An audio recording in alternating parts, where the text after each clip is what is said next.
People don't want to hear from your brand. They want to hear from fans of your brand. It's much more valuable to me if I hear from Alex, like, I was able to increase my bookings by 15% because I used this tool. These are all the steps that I took to get there, and this is where the tool fit in. You catch someone publicly advocating for you, reinforce that behavior, and then in their head, they're a fan of yours and want to lean in more. Showing that people are real human beings that exist outside of SaaS and software and business, the more people are going to relate to that and they're going to remember your brand.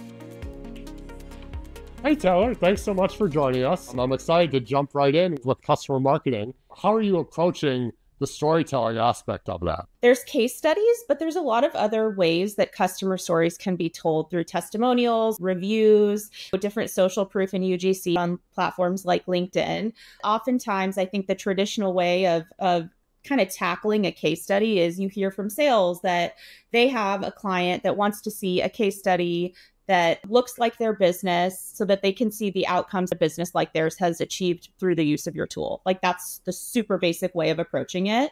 And I think that's great, but I also think that it's up to the marketing team to be less of an order taker for things like that and more strategic. That's not to say that if a salesperson comes to you asking for that, you don't prioritize it. But I think that this approach of taking a request and doing a one-off approach where you're trying to work with CS to find a customer in a really specific industry is more slow and less effective than zooming out and saying, okay, these are my personas. These are the different use cases that different personas have. Let's make a goal of having one story, whether that's a full case study, whether it's a short testimonial, whether it's, something in the middle where you're doing a quick interview and turning it into a video, figuring out what all of those stories are that you want to tell, and then finding different mediums to tell them in.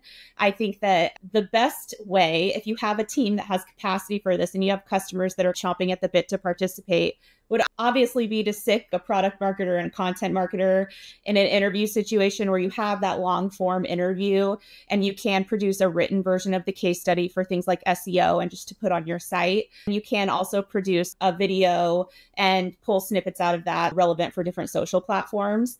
That's the ideal situation, but that's not always going to be what you can produce depending on the resourcing your team has and the way that your customers want to lean in.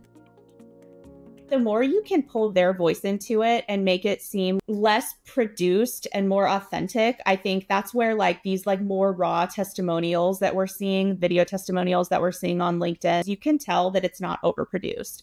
You can tell that the story is really genuine and that there's not a product marketer kind of steering the conversation. Taking an approach where you tell the story, the good and the bad, gives you more credibility and is more authentic. And then the second piece to that is making sure, based on the use case and the persona, what metrics are really important. That's going to be your hook, where someone in my seat had success overcoming this problem all RevOps people face. An example would be an email marketer and open rates. Our open rates have increased from X to X, or reply rates or booking rates. Having those metrics in your storytelling is what's going to catch people's attention.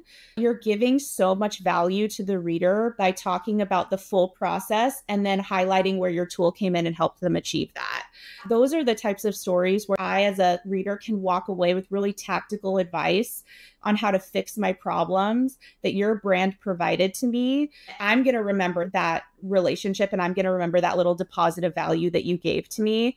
And it's going to make me feel more loyal to your brand or your tool. It's almost like a how-to video, Yeah. kind of helping me solve my problem, but integrating the product in there as well.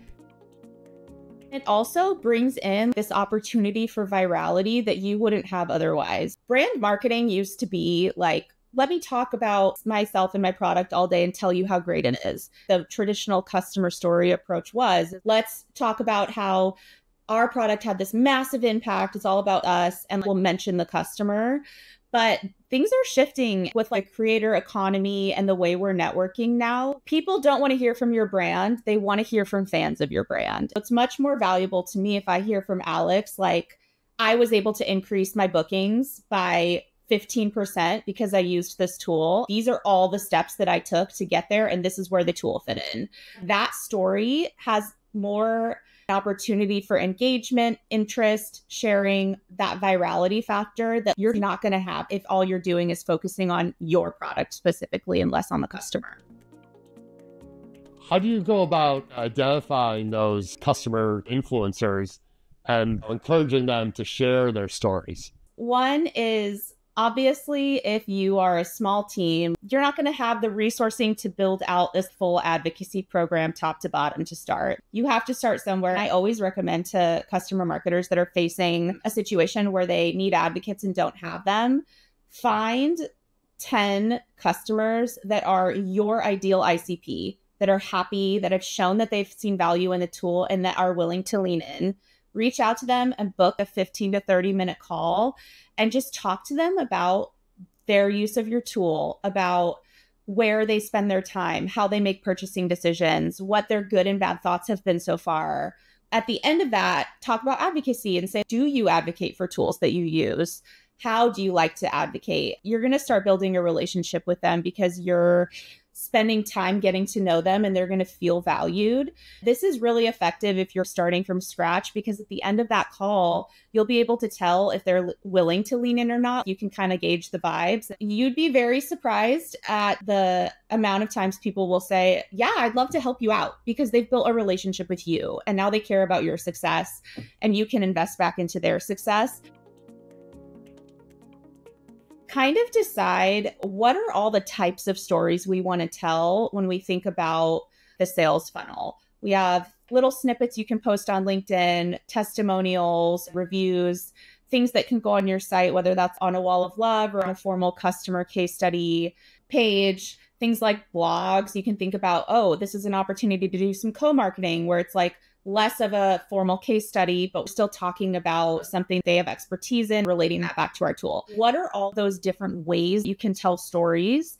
And then what is the level of resourcing you need from the customer? Like for a G2 review, it'll take them 5 minutes and it's not very public. Ask them to do the next thing that causes them to lean in a little bit more. There's this thing that Robert Cialdini wrote, this book called The Psychology of Persuasion. And I have to give credit to my old boss, Dan Schmela, for introducing me to this. But basically, it's like 6 levels of persuasion that cause you to build relationships and get people to do what you want them to do. One of them is called consistency, where someone makes a public declaration for your brand. And because they've done that, they've told themselves the story that they are now a fan of yours. They want to participate in that self-fulfilling prophecy. And that's what the advocacy funnel does. You catch someone publicly advocating for you, reinforce that behavior, and then in their head, they're a fan of yours and want to lean in more. And so it's like maybe G2 review and then testimonial and then maybe a co-marketed article that you ghostwrite and they sign off on, and then a case study. Nurturing them along that path will give you access to customers in different stages that are ready to participate in different kinds of stories, and also give you a variety of personas and roles and things like that to choose from when you're trying to tackle all the different needs that your organization is coming to you with. How do you make sure it's interactive in terms of leading customers to the next step? How do you prompt them? How do you keep them invested? How do you reward them? How do you keep them involved throughout the whole process? It falls on the customer marketer to kind of build that journey out. It's similar to the experience a lead goes through to become a customer, where they visit your site and then you have operationally built programs out to lead them to the next thing. I will say customer marketing isn't as technically, at least in most organizations, it's not as developed of a process. I think there's still a lot of work to be done in terms of figuring out how to automate certain things. There are high leverage ways that you can automate getting people to the next step, but a lot of it is also relationship building. One thing that makes customer marketers really effective is the fact that sometimes you just have to talk to the customer directly.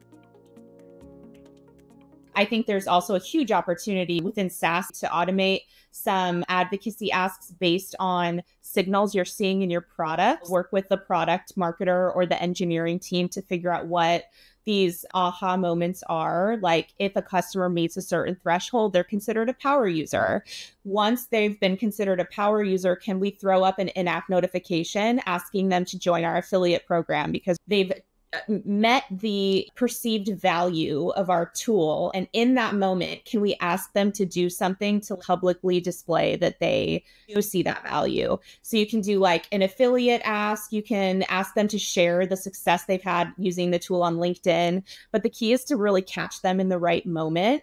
And like I said, automate as much of it as you can, but do realize that the effectiveness really does come from you building a relationship with them. There's something to be said about having someone from an organization that you really respect reach out to you when you're not in a place of needing to renew, and also when you're not trying to put a fire out. That perceived value of them investing into you as a customer goes much farther than I think a lot of people realize. Let's say you've gotten a few customer stories. How would you go about using them in your marketing channels? One tactic that I have tested for a few clients on LinkedIn that is really effective is customer takeovers. When you have a customer story that's going live, invite that customer to do a LinkedIn takeover and introduce themselves to your audience. They don't have to get admin access to your LinkedIn page, but you get a photo of them, type up a recommended spiel, and then let them put their voice and tone in there and talk about themselves, who they are, what they do, and what they like about your tool. Have a question that sparks conversation for customers or prospects like them, and have them respond in the comments. And you have an active customer championing for you on a channel you own, like your brand page, and it just feels really authentic. The more unique your content is, the more likely someone is to stop and engage with it. And I think that a lot of organizations on LinkedIn are not optimizing for the human. I think they're making assumptions about how they need to show up on social because they're a business and they're corporate. Anytime you have an opportunity to introduce a mental break in the feed of all the business speak, that is going to cause your audience to stop and read what you have to say. Customer takeovers do that because you're like, wow, this looks very different from what I've seen from a brand page. You're leaning into the more human side of getting to know your customers and introducing them to your audience. And then you find a way to wrap product into that. It's just a very human-led approach. I think it goes right back to Seth Godin's purple cow analogy. Be unique, be creative, and you're really going to differentiate yourself. Yeah.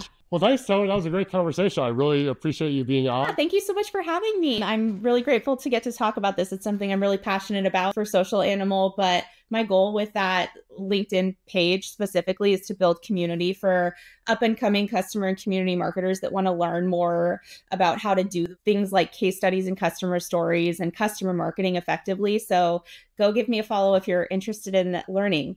Great. Yeah, we will check out Social Animal for sure. Thanks, Taylor. Thanks.